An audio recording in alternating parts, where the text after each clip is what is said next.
அனைவருக்கும் வணக்கம். ஆண்கள்னாலே பெருமை மிக்கவங்க தான். தொல்காப்பியர் பெருமையும் உரனும் ஆடூமேன அப்படின்னு சொல்றாரு. உரன் அப்படின்னா வலிமை, வீரம்னு அர்த்தம். ஆடு அப்படின்னா ஆண்கள், ஆடவர்கள் அப்படின்ற பொருள் இருக்குது. அப்போ ஆண்கள் பெருமையும் வலிமையும் கொண்டவங்களா இருக்காங்க அப்படின்றதான் தொல்காப்பியருடைய கருத்து. புறநானூற்றுல ஒரு பாடல்ல நாடா கொன்றோ காடா கொன்றோ அவளா கொன்றோ மிசையா கொன்றோ எவ்வளி நல்லவர் ஆடவர் அவ்வளி நல்லை வாலிய நிலனே அப்படின்னு ஔவையார் சொல்றாங்க.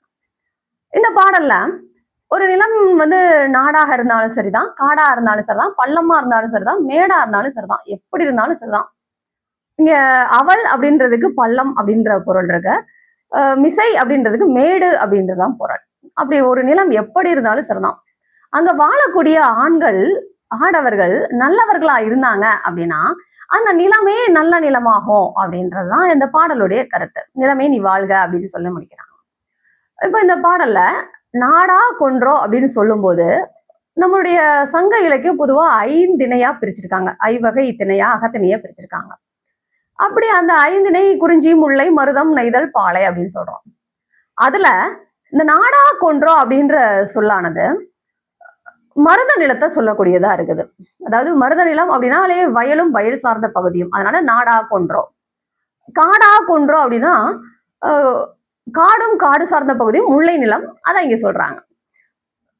அவளா கொன்றோம் அப்படின்னா பள்ளம், பள்ளமான நிலப்பகுதி, அது கடலும் கடல் சார்ந்த பகுதியும் இங்க குறிப்பிடுறாங்க. நெய்தல் நிலத்தை சொல்றாங்க.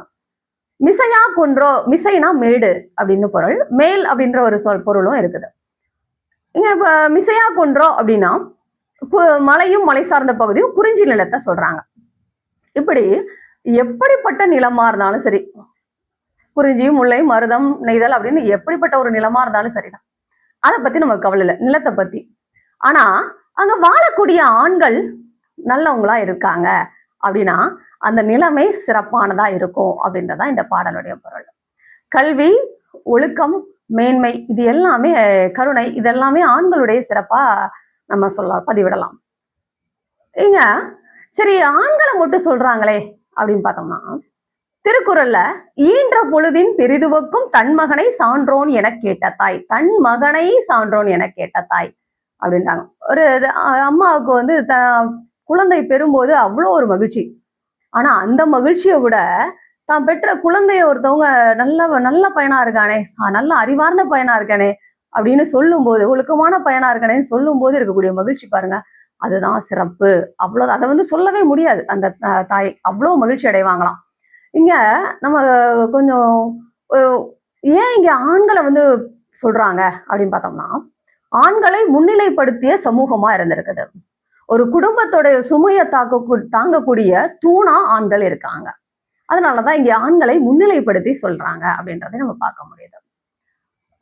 அது மட்டும் இல்ல, இங்க கண்ணதாசனுடைய பாடல் வரையும் நம்ம பார்க்கலாம்.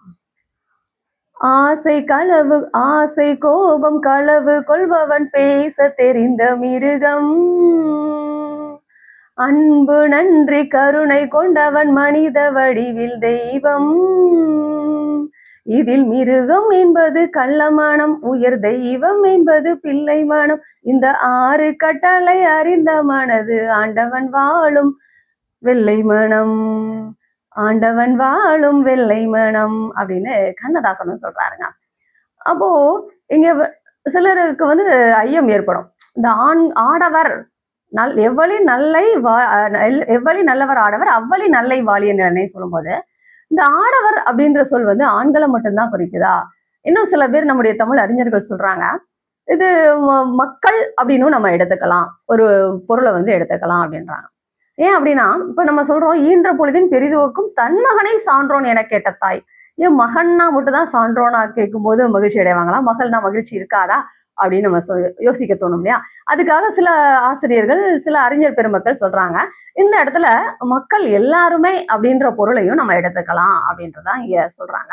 அப்போ ஒரு நிலம் நல்ல நிலமா இருக்கணும் அப்படின்னு சொல்லி பார்த்தோம்னா நம்முடைய செயல்பாடுகள் எல்லாமே அன்பு, கருணை, முக்கியமா ஒழுக்கம் அப்படின்றதுதான் இங்க குறிப்பிடுறாங்க. இதெல்லாம் நிறைந்த சமூகமா மக்கள் இருந்தாங்கன்னா அந்த நிலம் செழிப்பாக இருக்கும். ஒரு நிலம் சரியில்லை அப்படின்ற காரணத்தை நம்ம தேடக்கூடாது.